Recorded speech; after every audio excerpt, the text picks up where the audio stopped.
Right then, let's teach you fuckers how to deadlift. So before you start off for a deadlift, you need to keep one thing in mind. Ideally, you're having the bar a little bit elevated off the ground, and the reason why is because if you have the bar which is literally touching the ground, you're going to be bending your back like a cunt. We call it a shitting dog pose because it kind of looks like a dog shitting. So ideally, you want that bar elevated off the ground, and the best kind of plates or best kind of starting position for that to happen is by using these bad boys right here. These are called bumper plates.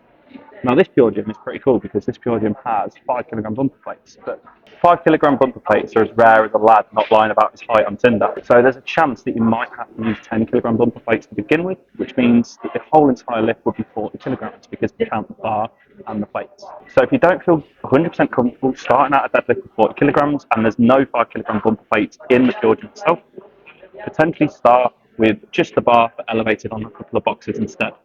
Or alternatively, try and find a different alternative to the deadlift, i.e. a sumo deadlift with a kettlebell, or a Romanian deadlift with a free-weighted barbell. If you're ready to go and you fancy doing it with big bumper plates, please feel free to crack on. So I'm not going to stand here and basically talk you through all the scientific terms, such as, retract your scapula and start doing the Valsalva manoeuvre, because fortunately I'm not a dickhead, and we don't do things there like that. So what I am going to do is I'm going to talk you step by step through how to do the deadlift, but in a pretty easy to understand way without too much dickheady vocab.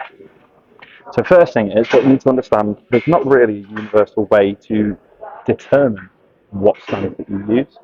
For example, if you're quite tall, you might want to have a little bit of a wide stance whilst doing a deadlift, but if you're relatively small, unfortunately like me, 5'9" is still 5'9", short king.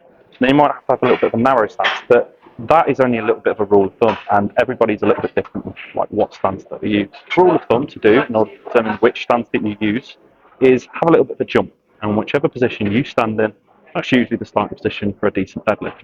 Again, it's only a rule of thumb. It's not a universally agreed method. It's ultimately how I like starting people out if they're just learning how to deadlift. Cool. So that's the position I'm starting in, and that's the position that we're starting the deadlift in. Now, there's a couple of things that we need to keep in mind in order to deadlift. When you do a deadlift, it's not really a squat. It's more of a, have you ever been on holiday and the toilet in the holiday resort that you're in is looking a bit shit? It's really, really crap, really, really dirty, and you kind of want to hover on the toilet whilst you do the deed. That's ultimately what position you're going to do. So it doesn't want to be a squat, and it doesn't necessarily want to be straight legs. It wants to be nice and in between. The best way to get into that position is imagine that there's a button behind you, and you're trying to press that button with your arse. Or alternatively, imagine there's somebody with a rope behind you, around your hips, pulling backwards. What you want to do, you want to get that movement sorted, whilst also bending your knees a little bit so they're coming over the bar.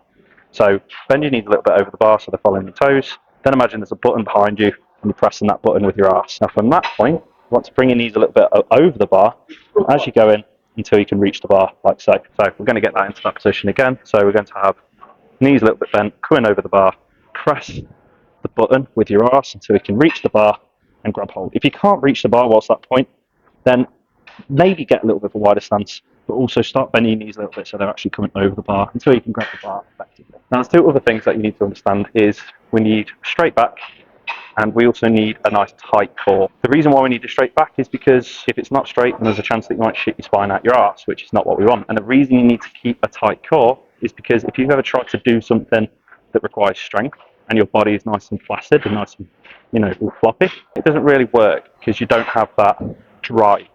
Kind of like if you've ever tried to have sex with a softie. It doesn't really work, does it? It needs to be hard, it needs to be straight, it needs to be ready to go. So what you do to get into that position is, imagine that there's a pen in between your shoulder blades and you're trying to hold that pen in place with your shoulder blades. That is ultimately how you get into that retracted scapular position. So shoulder blades together by keeping the pen in between your shoulder blades. In order to keep a nice tight core, you need to imagine that there's like a can in between your ribs and your hips, and you're trying to crush that can with your hips and your ribs. So crush the can in between your hips and your ribs, like so, in order to tighten your core. That, combined with holding the pencil in between your shoulder blades, because remember, if your shoulder blades aren't together, the pencil's going to drop to the ground and you don't want that. Shoulder blades together, hold the pen, tighten your core. That is a perfect starting brace. Now, brace is just something in the less technical term possible to help you feel a bit stronger and to actually help you actually lift the weight. So we're going to put all of them together now. We're going to bring our shoulder blades together, put the pen between our shoulder blades, We're going to press the button with our arse, bring our knees over the bar until we can reach it. Once again, shoulder blades together, tense your core, and that is a perfect start to a deadlift. You've already done the hard part. Now, this is the easy part. What you're going to do, and a lot of people get this wrong, is you're not going to lift the bar. Sounds a bit weird, doesn't it? But what you're going to do is you're just going to hold onto the bar. You're going to drive into the ground with your feet. Imagine it's like a standing up leg press. And when you do that, you're going to drive your hips forward and your shoulders back. Imagine you're trying to fuck somebody doggy and they've just asked you to go a bit deeper. Or you're being fucked doggy and it's gone a little bit too deep. Get into that starting position again. We're going to bring our shoulder blades together, tighten our core by crushing the can, bringing our hips back, knees forward until we can reach it, shoulder blades together. From that point, we're going to drive our legs into the ground, pop our hips forward and shoulders back. From that point, it's literally just the opposite movement. So I'm going to slowly bring our hips backwards, lower it down, touching our legs, bring our knees over the bar. Once again, shoulder blades together, tense our core, up, drive our feet into the ground, bring our hips forward, shoulders back, and then to get back into that position, slowly bring our hips backwards, shoulders forward, and bring the bar nicely down to the ground. Congrats, you've just done your first deadlift. And when you first begin, it's completely normal to do that setup that we just mentioned multiple times in between each repetition.